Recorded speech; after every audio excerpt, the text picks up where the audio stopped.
বিসমিল্লাহির রহমানির রহিম। আয়াত 12। এটার বোধ হচ্ছে, এর আগে মুসার কিতাব ছিল পথ প্রদর্শক ও রহমত স্বরূপ।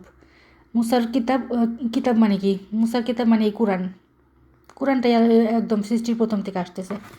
মুসা মানে হলো যার সেন্স আছে, যার কোরআনের সেন্স আছে, ওই মুসা মানে মিম মানে হলো সোর্স, সিন মানে হলো সেন্স, যার সোর্সের সেন্স আছে, মানে কোরআনের সেন্স আছে, সেই মুসার কিতাব ছিল পথ প্রদর্শক ও রহমত। মানে এই কোরআনটা হলো আমাদের জন্য একটা গাইডলাইন আর রহমত। আর এই কিতাব তার সমর্থক আরবি ভাষায়, মানে এটা হলো আল্লাহর ভাষা। আরবি ভাষা মানে হলো সহজবোধ্য ভাষা, আর সহজবোধ্য ভাষায় নাজিল হয়েছে যাতে জালেমদেরকে সতর্ক করে। মানে হলো জালেম কারা? যারা নাকি আল্লাহর বিধানের বাইরে চলে, ম্যানমেড বিধান, মানে তারা হলো আল্লাহর দৃষ্টিতে জালিম। তাদেরকে সতর্ক করার জন্য এই কিতাব আসছে সহজবোধ্য ভাষায়, যাতে তারা সতর্ক হয় এবং সৎকর্মপরায়ণদেরকে সুসংবাদ দেয়। অর্থাৎ যারা নাকি এই যে সঠিক বুঝটাকে মাইনে নেবে তাদেরকে সুসংবাদ জানাবে। কোরআনের আস্তে আস্তে জ্ঞান ওর কাছে আসতে থাকবে, সুসংবাদ দিবে যাতে তার জীবনটা সহজ হয়ে যায়, জান্নাতে জীবন হয়ে যায়। এই কোরআনটার সঠিক বুঝটাই হলো জান্নাত।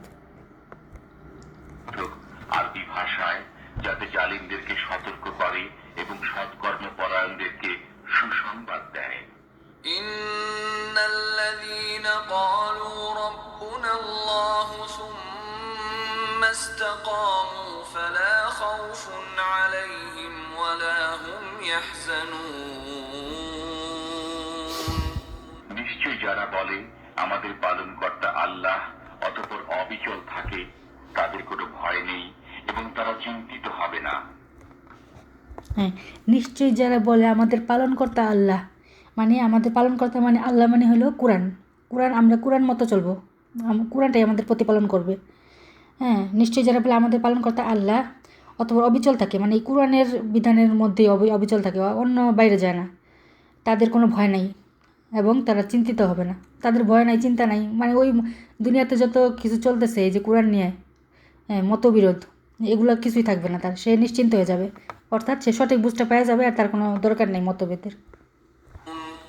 নিশ্চয়ই যারা বলে আমাদের পালনকর্তা আল্লাহ, অতঃপর অবিচল থাকে, তাদের কোনো ভয় নেই এবং তারা চিন্তিত হবে না। উলাইকা আসহাবুল জান্নাতি খালিদিন ফিহা জাযাআন বিমা কানু ইয়া'মালুন। তারাই জান্নাতের অধিকারী, তথায় তারা চিরকাল থাকবে। তারা যে কর্ম করত এটা তারই প্রতিফল।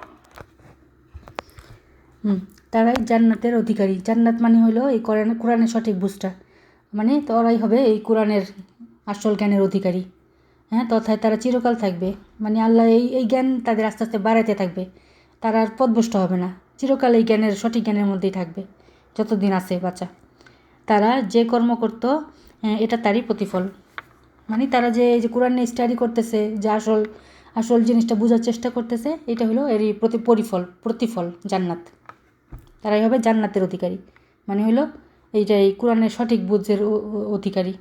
অর্থাৎ এর মধ্যে কোনো কষ্ট কি বিধিবিধান কিছুই নেই, খালি আরাম। তারাই জান্নাতের অধিকারী, তথায় তারা চিরকাল থাকবে। তারা যে কর্ম করত এটা তারই প্রতিফল।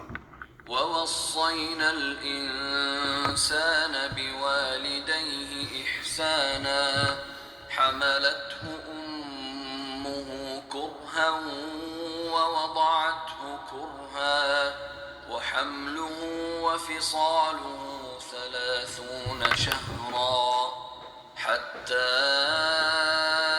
إذا بلغ أشده وبلغ 40 سنة قال رب أوزعني أن أشكر نعمتك التي أنعمت علي وعلى والدي وأن أعمل صالحا ترضاه وأصلح لي في ذريتي إني تبت إليك وإني من المسلمين। مسلمين আমি মানুষকে তার পিতা মাতার সাথে সৎ ব্যবহারের আদেশ দিয়েছি। তার জননী তাকে কষ্ট সহকারে গর্ভে ধারণ করেছে এবং কষ্ট সহকারে প্রসব করেছে। তাকে গর্ভে ধারণ করতে ও তার স্তন্য ছাড়তে লেগেছে 30 মাস। অবশেষে সে যখন শক্তি সামর্থ্যের বয়সে ও 40 বছরে পৌঁছেছে, তখন বলতে লাগলো, হে আমার পালনকর্তা, আমাকে এরূপ ভাগ্য দান করো যাতে আমি তোমার নিয়ামতের শুকর করি, যা তুমি দান করেছ আমাকে ও আমার পিতা মাতাকে, এবং যাতে আমি তোমার পছন্দনীয় সৎ কাজ করি। আমার সন্তানদেরকে সৎকর্ম পরায়ণ করো। আমি তোমার প্রতি তওবা করলাম এবং আমি আজ্ঞাবহদের অন্যতম।